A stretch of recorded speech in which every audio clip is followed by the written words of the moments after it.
Coach, not the result that you obviously would have wanted to end the first round, obviously your first game.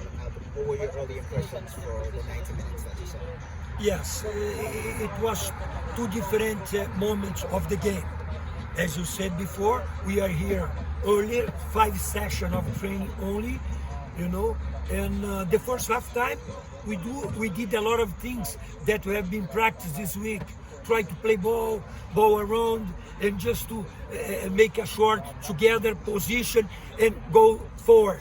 Unfortunately, our attacker, it was not lucky. We have got 2 chances clear to score the goal. And so that one could change the result of the game. But unfortunately, they come in one play, no blame anyone. If the team lose, everybody lost. If the team wins, everybody won.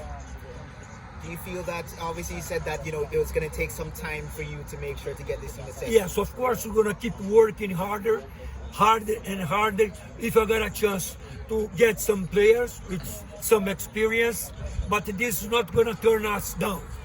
We are aware, we realize that we have a lot of work to do, and we're going to do it.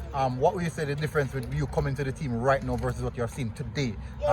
From the moment you came into the team, what's the difference that you have seen versus what you have seen today on the pitch? That's why, of course, I didn't like the result, but I saw a lot of improvement, a lot of things important, mainly with the detail to play the game, not only kick the ball high and come and run and fast. We try to do this. Thanks a lot. Appreciate it. Thank you. No problem.